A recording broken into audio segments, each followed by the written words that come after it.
Hello friend, कैसे हैं आप लोग। मुझे पूरा उम्मीद है कि आप लोग अच्छे होंगे, स्वस्थ होंगे। आइए आपका वेलकम अपने YouTube channel Bihari math for you में। जैसा कि मैं आपके सामने फिर से पूरी एनर्जी, विश्वास और ईमानदारी से अपने नेक्स्ट क्लास की ओर उपस्थित हुआ हूँ।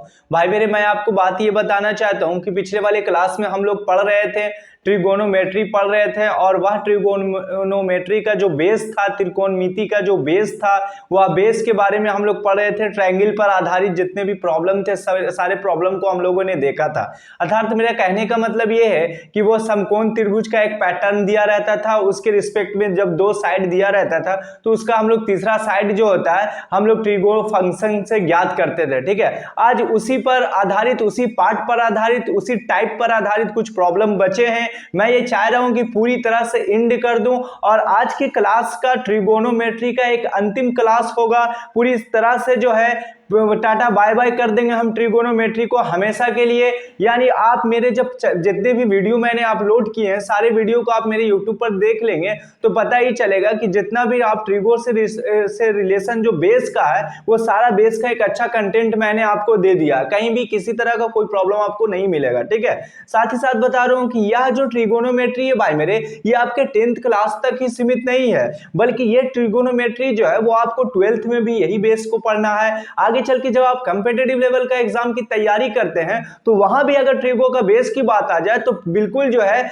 आप जो है वहां पर सारी जानकारी को ऑलरेडी आपको ऐसा प्रतीत होगा, ऐसा फीलिंग होगा कि मैंने ये सारे बेस जो है 10th क्लास में पढ़ लिया था। ठीक है, तो कहने का मतलब अगर हम बोले साफ वर्ड में तो कहने का मतलब ये हुआ कि बेस जो होता है ना सभी का इक्वल ही रहता है, बेस बदलता नहीं है। फिर सिर्फ क्या होता है कि प्रॉब्लम अलग अलग मिलते हैं, लेकिन बेस का जो लेवल होता है वही लेवल होता है। इसलिए मैंने आपको एक अच्छा लेवल दिया है, एक अच्छा जो है कंटेंट दिया है, एक अच्छा कंसेप्ट दिया है। मुझे उम्मीद है कि आप मेरी बात को समझ रहे होंगे, किसी तरह का कोई टेंशन आपको नहीं हो रहा होगा। ठीक है, तो चलिए आज हम अपने क्लास को स्टार्ट करते हैं। आज क्लास का अंतिम दिन है, तो अंतिम दिन को काफी एंजॉय मूड में, काफी एक आनंद तरीके से, एक खेलने वाले अंदाज में हम इसको अच्छे ढंग से कंप्लीट कर देते हैं। ठीक है भाई मेरे, तो मुझे उम्मीद है कि आप काफी अच्छे ढंग से तैयार होंगे, फिट होंगे और अच्छे ढंग से जो है मेरी बातों पर ध्यान देंगे।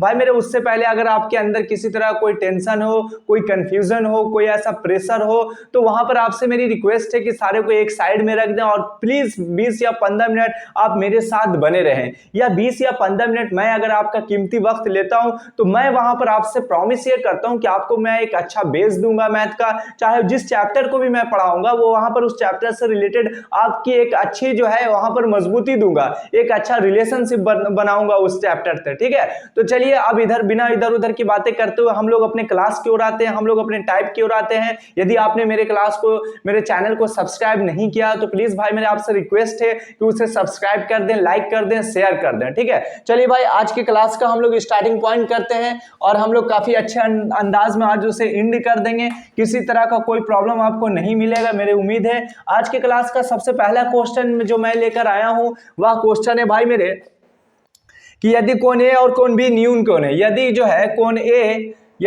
ए और क्या है भाई मेरे कोण बी, यदि कोण ए और कोण बी जो है वो न्यून कोण है। क्या है? न्यून कोण है। न्यून कोण जिसे हम लोग इंग्लिश में एक्यूट एंगल के नाम से हो, तो एक्यूट एंगल है जहां आगे चल के क्या को कह रहा है भाई मेरे, cos A is equal to cos B, cos A is equal to cos B। तो सिद्ध करें क्या मेरे को सिद्ध करना है, सिद्ध करें कि क्या सिद्ध करना, आप देखें कि कोण A बराबर कोण B, कोण A बराबर क्या, कोण B। यही आपका आज के क्लास का सबसे स्टार्टिंग क्वेश्चन था। भाई मेरे, मैं अब अपने क्लास को स्टार्ट करता हूं। यदि आप जो है फिर भी इधर उधर की बात में है, थोड़ा टेंशन में, तो आप प्लीज मेरे भाई आपसे मेरी रिक्वेस्ट है कि मेरी बातों पर ध्यान दो। यह चीज आपको आगे बढ़ाएगा, बाकी कोई चीज आपको आगे नहीं बढ़ा सकता। इसलिए एजुकेशन के मामले में आपको हर हाल में आगे के कदम को निकालना पड़ेगा, आपको हर हाल में थोड़ा सा सीखना पड़ेगा। जब चीजों को सीखोगे तो उसे संभालोगे, और जब संभालोगे तो आगे चल के आपका लिए वह जो है फ्यूचर के लिए एक अच्छा मतलब क्या कहते हैं वो कंटेंट होगा, वह एक अच्छा बेस होगा। ठीक है, चलिए अब हम लोग आगे की ओर बात करते हैं, क्वेश्चन पर चलते हैं। क्वेश्चन कह रहा है मेरे भाई कि यदि कोण ए और कोण बी न्यून कोण हो, यदि कोण ए या कोण बी न्यून कोण, यानी ये वर्ड जो आपके सामने नया दिखा तो इसका मतलब ये समझना, न्यून कोण जिसे हम लोग अंग्रेजी में एक्यूट एंगल कहते हैं। क्या कहते हैं? Acute angle. एक्यूट एंगल इसका मतलब क्या होता है कि वैसा एंगल जो 0 और 90 डिग्री के बीच हो, वैसा एंगल जो 0 और 90 डिग्री के बीच हो। कहने का मतलब कि यदि 0 डिग्री से स्टार्ट हो और इसका अंत जो है 90 डिग्री तक ही हो तो इसको हम लोग न्यून कोण के श्रेणी में रखा जाता है, अर्थात हम लोग इसे न्यून कोण कहते हैं। इतनी बात तो समझ में आ गया। जैसे अगर कोई पूछ दे 87 डिग्री क्या है तो न्यून कोण है, ठीक है, और अगर कोई पूछ दे 89 डिग्री क्या है तो न्यून कोण है। तो हम लोगों ने न्यून कोण के बारे में यहाँ पर छोटी मोटी एक जानकारी प्राप्त कर ली अकॉर्डिंग टू क्वेश्चन के अनुसार। आगे बोल रहा है कि जहां cos A is equal to cos B है, यहाँ पर cos A is equal to cos B, तो सिद्ध करना है कि कोण A बराबर कोण B है, कोण A बराबर कोण B है। चलिए सबसे पहले हम क्या देखते हैं कि एक फिगर अगर ड्रा करते हैं तो ये फिगर मैंने ड्रा कर दिया, यहां तक तो कोई प्रॉब्लम आपको नहीं होना चाहिए। भाई मेरे ये क्वेश्चन में चर्चा कोण A और कोण B न्यून कोण है, यानी 90 डिग्री से छोटा है, तो इसका मतलब कोण A E हो गया और कोण B ये हो गया, ठीक है, ये न्यून कोण है। बाकी ये जो बच गया, त्रिभुज अगर बनता है तो उसका 3 एंगल होता है, 3 साइड होता है, ये बात तो आप भी भली बात ही जानते हैं। तो यहाँ पर ये बच गया C हो गया, यानी हम कह रहे हैं कि ये जब 90 डिग्री से छोटा है, ये भी 90 डिग्री से छोटा, और बाकी जो होगा वो कितना डिग्री होगा, समकोण त्रिभुज। अब ये क्या होगा, तो इसके लिए आपको बेस जानकारी में रखना पड़ेगा क्या कि हम लोग जानते हैं कि त्रिभुज के तीनों कोणों का योग जो होता है भाई मेरे वो 180 डिग्री होता है। वो कितना होता है, 180 डिग्री। यदि ये 90 डिग्री है और ये 90 डिग्री से छोटा होना चाहिए, ये भी 90 डिग्री से छोटा, और सबको जब ऐड करोगे तो 180 डिग्री अगर यदि आता है तो समझो कि आपका जो है पूरी तरह से एंगल जो लिया है मान आपका सही है, वरना फिर गलत है। बात समझ में आया कि नहीं। तो उसी तरह से जब ये चर्चा ऑलरेडी क्वेश्चन में कर दिया कि कोण ए और कोण बी न्यून कोण है, बाकी कोण सी क्या हो गया 90 डिग्री हो गया। अब यहां पर भाई मेरे दिया है relation cos A is equal to cos B, हमने यहां पर लिखा भाई मेरे cos A is equal to क्या लिख दिया, cos B लिख दिया। इतनी बात तो आपको समझ में आ गया होगा।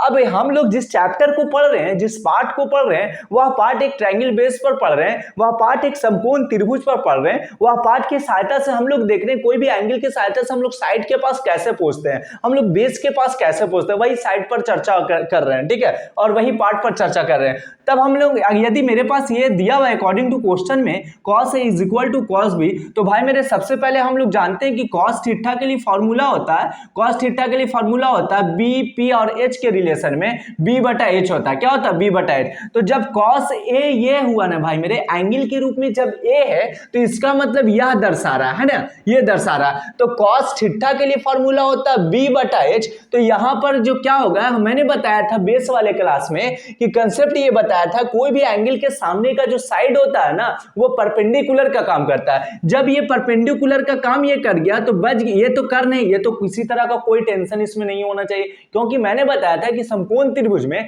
कर्ण जो होता है सबसे बड़ा साइड होता है, वह अपने त्रिभुज का एक राजा साइड होता है, उसको कोई नहीं बिगाड़ सकता और उसमें छेड़छाड़ कर ही नहीं सकते हो, यानी ना तो वो बढ़ता है और ना ही वो घटता है। लेकिन अगर बात करते हैं परपेंडिकुलर का, बात करते हैं अगर बेस का, तो उसका जो है मान आगे पीछे हो सकता है लेकिन कर्ण का मान आगे पीछे नहीं होगा। अब देखो अब क्या मैंने बताया भाई मेरे कि जिस एंगल के रिस्पेक्ट अगर लेते हैं तो इसके रिस्पेक्ट में परपेंडिकुलर ये हुआ, बेस ये हुआ, तो हम लोग जानते हैं कि B बटा H। तो यहां पर जब cos A ले रहे हैं तो उसके रिस्पेक्ट में B ये कहलाया, यानी AC हो गया, और H क्या कहलाया भाई मेरे, AB कहलाया। H क्या कहलाया, AB कहलाया। इतनी बात तो समझ में आ गया होगा मुझे उम्मीद है। अब देखो भाई यहां पर cos B है तो आप ऐसा मत समझ जाओ कि यही चीज को यहां लिख दो, नहीं। अब यहां पर क्या देख रहे हैं कि थीटा में बदलाव आया, थीटा में क्या आया, बदलाव, यानी चेंज आया। जब चेंज आया तो अब यहां पर इसके रिस्पेक्ट में ये जो होगा भाई मेरे ये परपेंडिकुलर का काम कर देगा। जिस तरह से ये परपेंडिकुलर यहां था, परपेंडिकुलर यहां हो जाएगा। तो जब ये परपेंडिकुलर हो गया तो ये बच गया बेस, यानी B बटा H होता है, यानी बेस इसका कौन हो गया, B के रिलेशन में BC हो गया कि नहीं हो गया, BC हो गया, और H दो इक्वल रहेगा, AB रहेगा, ठीक है, दोनों के लिए। अब यहां पर आप देखो पता ही चला AB से AB जब कट जाएगा, हट जाएगा ये, तो यहां पर आपके सामने क्या आ गया, AC बराबर BC, AC बराबर BC। जब ये इतना वैल्यू को आपने ज्ञात कर लिया, इतना मान आ गया, AC बराबर BC आ गया, तब आपका पेन और माइंड दोनों काम करना बंद हो जाए। बात समझ में आया कि नहीं, बंद हो जाएगा। अब करें तो क्या करें, अब यहां तो मैंने ले आया AC बराबर BC ले आया, अब आगे की ओर हम बढ़ ही नहीं सकते हैं, ना कोई इसमें डिजिट दे रखा है, ना कोई इसमें नंबर दे रखा है। अब क्या करें, अब मैं क्या करूं जो आगे चल के आंसर पास जाऊं, कौन ऐसा तरीका ढूंढूं जो मैं काफी आंसर के करीब हो जाऊं। उसके लिए आपको थोड़ा सा यहां पर ध्यान देना पड़ेगा मेरे भाई। AC जो है यह एक साइड को इंडिकेट करता है, BC जो है यह एक साइड को इंडिकेट करता है, तो इसका मतलब ये हुआ कि यह दोनों साइड बराबर है, यह दोनों साइड बराबर है, यानी AC बराबर BC है, AC बराबर BC। तो याद रहे, आप थोड़ा सा नोट में कर लो, इस बात को ध्यान दे दो, माइंड का थोड़ा सा दरवाजा खोल दो और वहां पर एक बात को आप अपने माइंड में सेट कर लेना, यदि किसी भी त्रिभुज का जब दो साइड बराबर हो ना भाई मेरे, याद दो, देखो ध्यान दोगे, जब किसी भी त्रिभुज का जब दो साइड बराबर हो ना तो उसके सामने की संगत कोण बराबर होती है, उसके सामने की संगत कोण क्या होती है, बराबर होती है। अब यहां पर AC है तो इसके सामने का संगत कोण B है, इसके सामने का संगत कोण कौन है भाई, B है। यहां पर BC है तो इसके सामने का संगत कोण A है, तो यानी पता ही चला कोण B बराबर कोण A, कोण B बराबर कोण A। क्यों, अतः हम लिख सकते हैं यहां पर डायरेक्ट वे में लिख सकते हैं, लेकिन मैंने आपको समझाने के लिए, ताकि आपको ऐसा नहीं लगे कि मैथ को मैं रट रहा हूं, बल्कि आपको ऐसा लगे कि मैथ को इंटरेस्ट तरीके से, काफी मतलब खुशी वाले अंदाज में, काफी एक समझने के तरीके में मैथ को समझ रहा हूं, ठीक है। तो वहां पर अतः कोण B बराबर कोण A किया, तो इसका मतलब कहां से किया, तो आप साइड में इस तरह से ब्रैकेट में लिख सकते हो कि यदि किसी त्रिभुज का दो साइड बराबर हो, दो भुजा बराबर हो, तो उसकी संगत कोण भी बराबर होती है, लिख सकते हैं, ठीक है। यदि किसी त्रिभुज में, यदि किसी त्रिभुज में दो भुजा बराबर हो, दो भुजाएं बराबर हो, दो भुजाएं क्या हो, बराबर हो, तो उसकी संगत कोण भी बराबर होते हैं। उसकी क्या होते हैं भाई मेरे, उसकी संगत कोण भी क्या होते हैं, संगत कोण भी बराबर होते हैं, ठीक है, कोण भी बराबर होते हैं। ये रिलेशन को लिखने से क्या हुआ कि हम जो है बातों को समझ रहे हैं, ऐसा नहीं कि सिर्फ बातों को हम रट के यहां तक लिख रहे हैं। इस रिलेशन को मैंने लिखा तो सामने वाले कॉपी चेक करने वाले कोई भी टीचर रहेंगे, या आपने किसी के सामने ऐसा बना के दिखा दिया, तो वहां पर ये समझ जाएंगे कि इतना बराबर इतना कैसे किया, क्योंकि हमने ये रिस्पेक्ट को, ये कथन को जान रहे हैं, तब ये ऐसा हो सकता है। अन्यथा अगर ये कथन का फॉलो नहीं करेंगे तो वहां पर ऐसा लगेगा कि कोई ऐसी पॉइंट को मैं छोड़ रहा हूं, ठीक है। मुझे उम्मीद है कि यह कंसेप्ट को आप समझ गए होंगे, यानी यही क्वेश्चन मांग रहा था, कोण A बराबर कोण B, कोण A बराबर कोण B आया। चलिए आज के क्लास का सबसे पहला क्वेश्चन, जो आपके NCERT का क्वेश्चन है, 10th क्लास का क्वेश्चन है। ऐसे क्वेश्चन एग्जाम में आने के चांसेस बने होते हैं, जब आप बेस पढ़ रहे हो तो ऐसे क्वेश्चन पर आपका पकड़ होना चाहिए, ठीक है। चलिए अब हम लोग भाई मेरे अगले क्वेश्चन के पास आते हैं। अगला क्वेश्चन क्या कहता है उसके बारे में जान रहे हैं। चलिए आपका काम है कि सिर्फ मेरे साथ बने रहना, बाकी मेरा काम है कि मैं चीज़ों को कैसे आपको समझाऊंगा वो मेरे ऊपर छोड़ दो मेरे भाई। मैं उम्मीद नहीं विश्वास दिलाता हूं कि मात्र 6 या 4 महीना के अंदर में मैं मैथ के कोई प्रॉब्लम को आपको मतलब टेंशन नहीं होने दूंगा। और साथ ही साथ क्या है कि जब आप सिर्फ कैलकुलेशन पावर को सही कर लो, बाकी कंसेप्ट मेरे ऊपर छोड़ दो, मैं आपको एक अच्छा तरीका बेस बता दूंगा कि कैसे चीज़ों को समझा जाता है, बनाया जाता है। चलिए अब हम लोग अगले क्वेश्चन पास आते हैं मेरे भाई। 10a बराबर, यदि क्या देख रखे हैं, 10a बराबर है √2 - 1 है, ठीक है। तो सिद्ध करें कि आगे चल के यह क्या करें, सिद्ध करें कि क्या सिद्ध करें कि sign A into cos A बटा बराबर √2/4। ये बड़ा अच्छा क्वेश्चन है, बड़ा इंटरेस्टिंग क्वेश्चन है भाई मेरे। चलो मैं इस क्वेश्चन को चर्चा करता हूँ, इस क्वेश्चन को बनाना शुरू करता हूँ। आपके सामने 10a बराबर √2 - 1 है, तो सिद्ध करें, prove that sine A multiple cos is equal to √2/4 है, ठीक है। अब देखो कैसे होता है, मेरे पास जो कंटेंट दे रखा, हमने उस कंटेंट को यहाँ तक लिख दिया। अब उसके बाद √2 - 1 है भाई मेरे। जब 10a लिख रहे हैं तो हम लोग 10a के रिस्पेक्ट में एक तो फॉर्मूला जानते हैं, साइन थीटा बटा कॉस थीटा जानते हैं, ठीक है। तो यदि मैं साइन a बटा कॉस a लगाते तो उससे रिजल्ट को आना थोड़ा मुश्किल दिख रहा, वहां पर थोड़ा सा टेंशन दिख रहा। यदि हम लोगों ने अभी जिस चैप्टर को चल रहे हैं उस चैप्टर में क्या था, P, B और H के रिलेशन से हम गाड़ी को आगे बढ़ा रहे हैं। जब यहां पर हम देखते हैं भाई, क्या देखते हैं कि मान लिया जाए कि यहां पर हम जब देखते हैं tan थीटा के लिए फॉर्मूला होता है P बटा B होता है, इसके रिस्पेक्ट में √2 - 1 ये √2 - 1 बटा कुछ ना तो 1 दे दिया। अब यहां पर पता ही चला, इससे रिलेशन को हमने निकाला, P का वैल्यू √2 - 1 आया और B का वैल्यू क्या आया, 1 आया। अब अगर हम लोग 90 डिग्री पर समकोण एंगल को लेते हैं, इस तरह से कोण A रखते हैं, कोण B रखते हैं और कोण C रखते हैं, ये 90 डिग्री है। अब 10a है तो इसके हिसाब से जो है P/B, तो P का काम तो E कर देगा, B का काम कर देगा √2 - 1। तो अब बच गया आपके सामने H। तो हम लोग यहां पर क्या करें मेरे भाई, पाइथागोरस प्रमेय का यूज कर लेंगे। किसका, पाइथागोरस प्रमेय से। जब पाइथागोरस प्रमेय लगाएंगे तो वहां पर H के लिए फॉर्मूला होता √p² + b²। Square, root under P square plus B square. अब यहाँ पर क्या करेंगे कि p का वैल्यू कितना भाई मेरे, तो रूट 2 माइनस 1 है, रूट 2 माइनस 1 का स्क्वायर। अब b का वैल्यू कितना है, यानी 1 का स्क्वायर। इतना तो करने में किसी तरह कोई प्रॉब्लम आपको नहीं होना चाहिए। अब आगे चल के देखते हैं क्या कि रूट 2 माइनस 1 है, तो इसका मतलब देख रहे हैं क्या कि कुछ अलग सा देख रहे हैं, ये पूरे का ऑल स्क्वायर है, रूट 2 माइनस 1 का ऑल स्क्वायर। इसका मतलब ये हुआ कि हम लोगों ने पिछले बच्चा वाले क्लास में पढ़ा था कि a माइनस बी का ऑल स्क्वायर बराबर a square plus B square minus 2ab, minus क्या होता है 2ab होता है। उसी के रिस्पेक्ट में हम ऐसे चीज को ऐसे मतलब कैलकुलेशन पावर वही के रिस्पेक्ट में करेंगे तो मेरे लिए काफी आसान है और मतलब रूल भी काफी 100% सही है। अब हम लोग आते हैं भाई मेरे कि इसका जब तोड़ते हैं तो a स्क्वायर यानी रूट a का काम कर जाएगा रूट 2 और b का काम कर जाएगा 1, तो रूट 2 का स्क्वायर प्लस जो होता है b स्क्वायर 1 का स्क्वायर माइनस 2 a के जगह पर रूट 2 और b के जगह पर 1, ये इतना कर देंगे प्लस ये क्या हो गया 1 हो गया। ठीक है, अब यहाँ पर देखो मेरे भाई रूट 2 से रूट चल गया, ये 2 बचा, ये 1 बचा और ये माइनस 2 रूट 2 हो गया। ठीक है, प्लस क्या हो गया 1 हो गया। अब बारी बारी से क्या जो डिजिट वाला जो ऐड का साइन है उसको जोड़ दो, 2 1 3 3 1 4 हो गया। अब हम लोग क्या करते हैं कि 4 माइनस 2 रूट 2 कर दिया। ठीक है, यहां तक तो करने में किसी तरह कोई परेशानी आपको नहीं होना चाहिए, कोई प्रॉब्लम आपको नहीं होना चाहिए। भाई मेरे ये वैल्यू हमने एच की प्राप्त कर लिया, क्या प्राप्त कर, रूट अंडर 4 माइनस 2 रूट 2। अब क्या करना है मेरे को, sign A multiple cos A बराबर रूट 2 बटा 4 लाना है। अब हम लोग क्या करें कि एलएचएस फंक्शन को हम लिख देते हैं sign A multiple cos A, को साइन ए मल्टीपल क्या हो गया कॉस ए, यानी ए के रिलेशन में ही। जब साइन ए के रिलेशन में हम देख रहे हैं तो साइन थीटा के लिए फॉर्मूला जानते हैं मेरे भाई, साइन थीटा के लिए फॉर्मूला होता है p बटा एच होता है ना, p बटा एच होता है साइन थीटा के लिए। तो इसके हिसाब से जब क्या होगा p का कौन काम करेगा, यहां पर देखते हैं कि p साइन ए के लिए फॉर्मूला होता है p बटा एच, कॉस थीटा के लिए b बटा एच हो रहा है। लेकिन देखो क्या होता है कि जब हम लोग एंगल का जब यहां पर कोई चर्चा नहीं दिया था कौन भी 90 डिग्री है या नहीं है, तो अब मैं आपको एक बात ये बताना चाहता हूं कि जब आपने साइन ए लिया तो इसके रिस्पेक्ट में परपेंडिकुलर तो ये हो गया, वहां पर क्या हो गया 1 हो गया। अब देखते हैं ये फिगर के सहायता से बनाते हैं, शायद आंसर तक पहुंचते ही नहीं, तो इसके सहायता से p बटा एच हो गया, p का काम क्या हो गया p बटा एच हो गया, और कॉस ए के सहायता से यहां पर जो हो गया b बटा एच हो गया। ठीक है, अब ये देखो,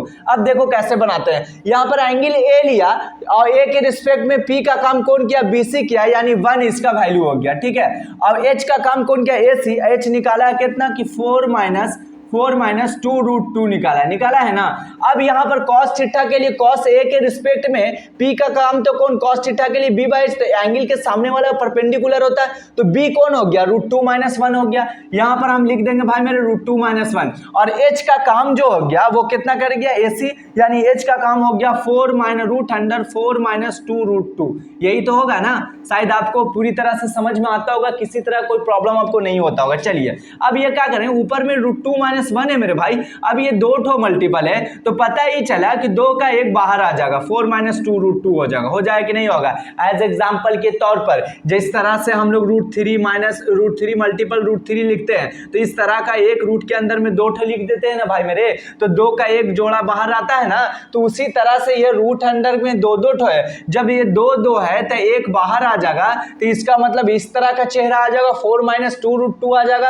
अब हम लोग क्या करो कि मेरे को हर हाल में लाना रूट 2 बटा 4 लाना, रूट 2 माइनस 1 को हटाना है ऊपर में और ऊपर में लाना है रूट 2, तो उसके लिए कौन सा तरीका आप अपनाते हो, ये चीज एक काफी मायने रखती है। यदि ये प्रोसेस आपके पास आ गया तो समझिए कि आप 100% चीजों को सही ढंग से समझ रहे हैं, वरना आप तो चीजों को सही ढंग से नहीं समझिएगा, अरेंजमेंट पावर आपका सही नहीं होगा। चलो भाई अब हम लोग क्या करें कि आगे चल के क्या करते हैं, यहां पर चाहते तो रेशनलाइज भी कर सकते थे, 4 प्लस 2 रूट 2 से रेशनलाइज करेंगे तो आसानी वे में हम वैसे भी आंसर को ला सकते हैं। लेकिन हम क्या करते हैं, थोड़ा पल के लिए कैलकुलेशन को अगर आसान करते हैं, तो यहां पर हमने क्या किया कि 2 रूट 2 को कॉमन ले लिया, कितना लिया 2 रूट 2 को कॉमन लिया, 2 रूट 2 को कॉमन लिया तो इसमें रूट 2 आ जाएगा, इसमें क्या आ जाएगा 1 आ जाएगा, इसमें क्या आ जाएगा 1 आ जाएगा। जब देखो 2 रूट 2 में 2 से रूट 2 से मल्टीपल होगा तो ये 4 आ जाएगा और ये आ जाएगा माइनस 2 रूट 2, यानी यही चेहरा यहां पर आ गया। सिर्फ हमने आंसर तक पहुंचने के लिए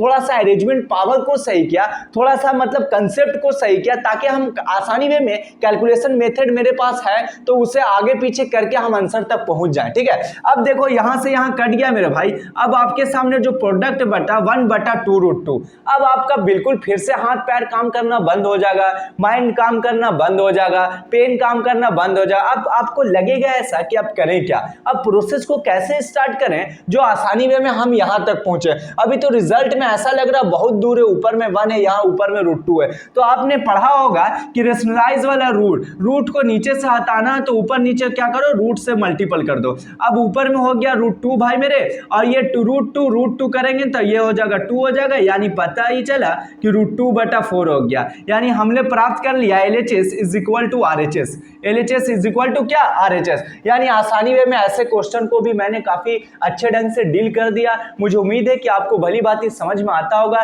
किसी तरह का कोई परेशानी आपको नहीं हो रहा होगा, काफी अच्छे ढंग से मेरी बात को समझ रहे होंगे। ठीक है, चलिए भाई मेरे, अब इसका आप स्क्रीनशॉट ले लें, अच्छा लगा हो तो काफी अच्छे ढंग से 2-3 बार ऐसे क्वेश्चन का आप प्रैक्टिस कर लोगे तो सारा स्टेप बाय स्टेप आपकी मेमोरी में फिट हो जाएगा, फिर आप चाहते हुए भी इससे बाहर नहीं निकाल सकते हो। चलिए अब हम लोग अगले क्वेश्चन के पास आते हैं। अगला क्वेश्चन का क्या रूल है, अगला क्वेश्चन क्या है आपके सामने, उसे हम लोग देखते हैं।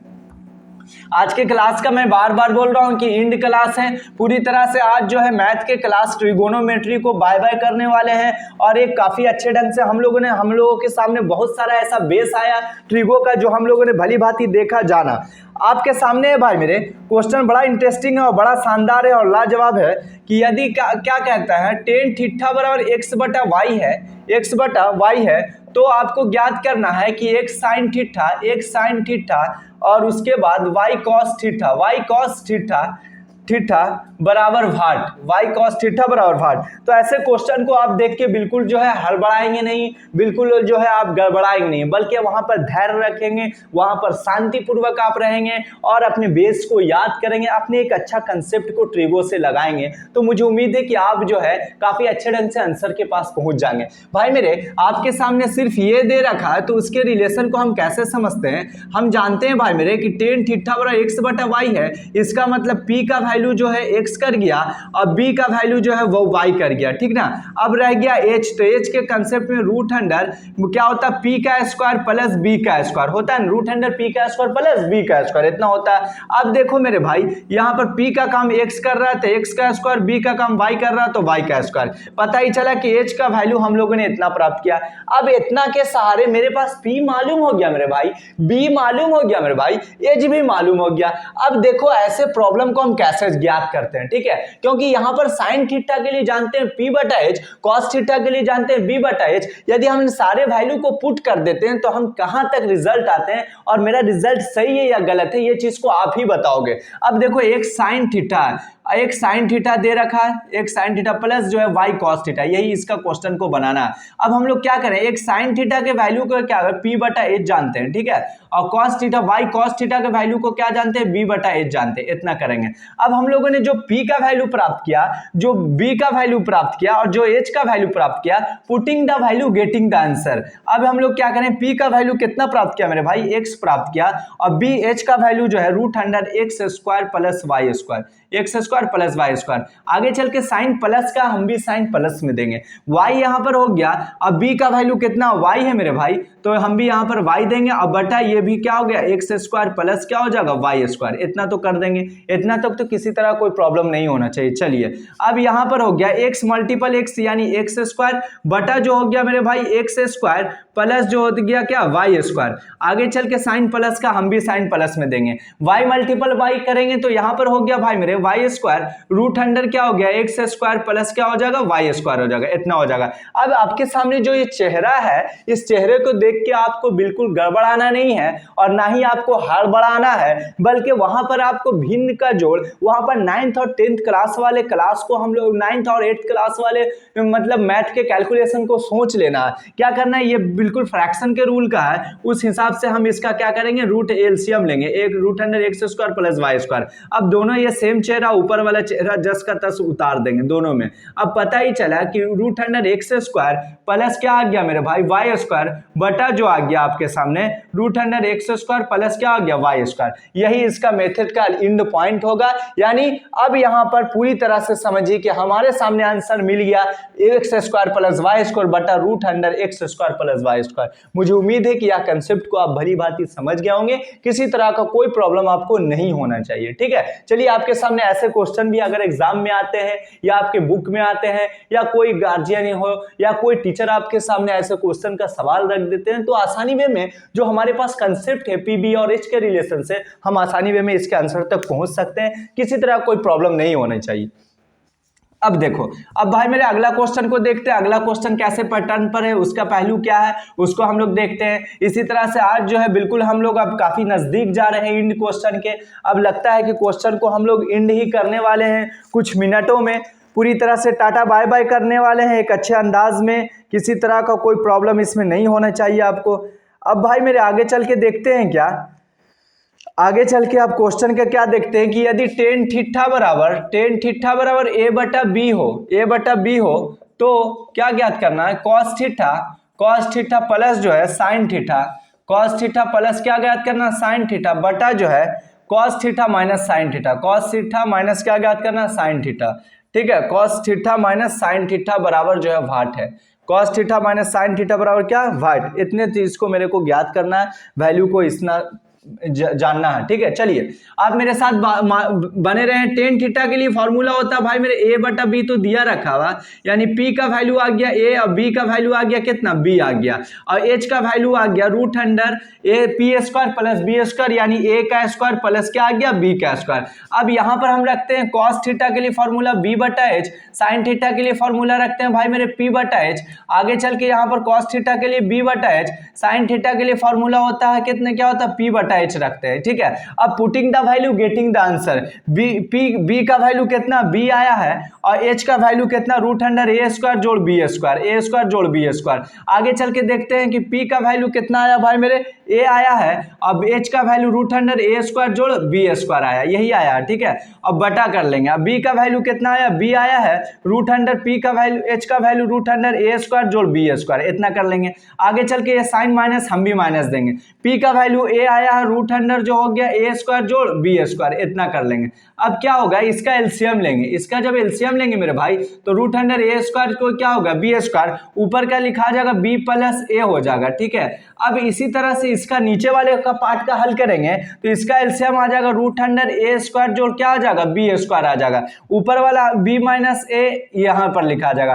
पता ही चला यहां से यहां इंड हो गया आपके सामने बी प्लस ए और बी माइनस ए, यही इसका क्या हो गया आंसर हो गया। किसी तरह कोई प्रॉब्लम इसमें नहीं होना चाहिए, सिर्फ आपको कैलकुलेशन का अरेंजमेंट सही होना चाहिए तो काफी आसानी वे में आप बना देंगे। किसी तरह का आपको कोई प्रॉब्लम, जितनों भी हार्ड क्वेश्चन आ जाए आपको किसी तरह से ना ही डगमगा सकता और ना ही आपको हिला सकता, बशर्ते आप उस पर अच्छा कंसेप्ट लगाओगे, आप उस पर एक अच्छा बेस का मेथड लगाओगे तो कोई भी क्वेश्चन आपके सामने आ जाए, चाहे वो क्वेश्चन हार्ड लेवल का हो चाहे वो क्वेश्चन आसान लेवल का हो, तो आप बनाते हुए आसानी वे में चले जाओगे। मुझे उम्मीद है कि आज के क्लास का जितना भी क्वेश्चन था काफी एक इंपॉर्टेंट फैक्ट का क्वेश्चन था, वह जो है एग्जाम में आने के वाले चांसेस से बने क्वेश्चन थे, मैंने काफी अच्छे ढंग से डील किया, आप भी काफी अच्छे ढंग से समझे होंगे मेरे भाई। चलिए अब मैं अपने क्लास को यहीं तक विराम करता हूं और यहीं तक एंड करता हूं। मैंने पूरी अच्छे ढंग से ट्रिगो को एंड किया, मेरी रिक्वेस्ट है कि आप भी अच्छे ढंग से इस ट्रिगो को एंड कर दें।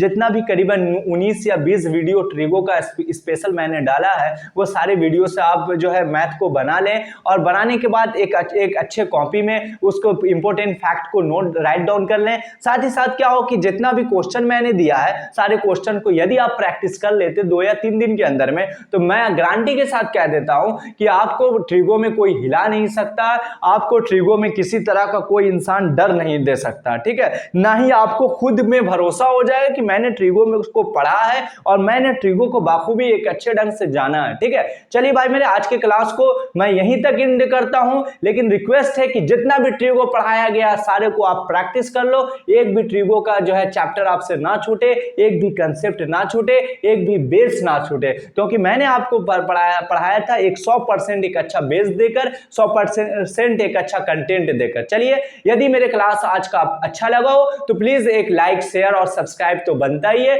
और साथ ही साथ में एक कमेंट भी जरूर कर दें। जैसे पॉजिटिव कमेंट से हमारे अंदर एनर्जी आता है, फिर पढ़ाने में थोड़ा सा तरीका बदलता हूं, पढ़ाने में थोड़ा सा मटेरियल को एक नए नए मटेरियल लाता हूं, ताकि आपके फ्यूचर के लिए अच्छा हो, आपके एक मैथ प्लान के लिए एक दवा का काम करे। जैसे आपने देखा होगा कि जब कोई बीमार व्यक्ति का मेडिसिन जाता है तो वहां पर डॉक्टर क्या होते हैं कि एक अच्छा मेडिसिन के बारे में वहां पर उसे लिखते हैं कि ताकि वह जो है पूरी तरह से स्वस्थ हो जाए। उसी तरह से एक टीचर एक मेडिसिन का काम करता है कि वह जो है बच्चे को वही चीज पढ़ाना चाहता है जो उनके लिए काफी इंपॉर्टेंट हो, और साथ ही साथ उनका एक बेस मजबूत हो जाए। जब वो मजबूत हो जाता है तो फिर उनसे काफी उम्मीदें उनकी बनी रहती है, काफी जो उनके रिश्ता जो होता है वो काफी क्लोज होता है, काफी जो है नजदीकियां बन जाती हैं। इसलिए मुझे उम्मीद है कि आप मेरी बात को समझते होंगे, मेरी बात को अच्छे ढंग से जान भी रहे होंगे, और साथ ही साथ मेरी बातों पर जो है आप अपने काम को भी जारी रखेंगे, किसी तरह कोई टेंशन नहीं रहेंगे। ठीक है, चलिए आप अपने काम को पूरे अच्छे ढंग से ईमानदारी और वफादारी के साथ और पूरी जो है 100% जो है मेहनत के साथ करते रहें। बाकी जो है काम ऊपर वाले पर छोड़ दें, यकीनन आप सफल होंगे। कहीं भी आपको कोई भी इंसान आपको धोखा नहीं मिल सकता। आपको हर मामले में, हर सफर पर, हर डेग पर जो है आपको कामयाबी कदम चूमेगी, किसी तरह कोई प्रॉब्लम नहीं होगा। ठीक है भाई, आज की क्लास से बाय।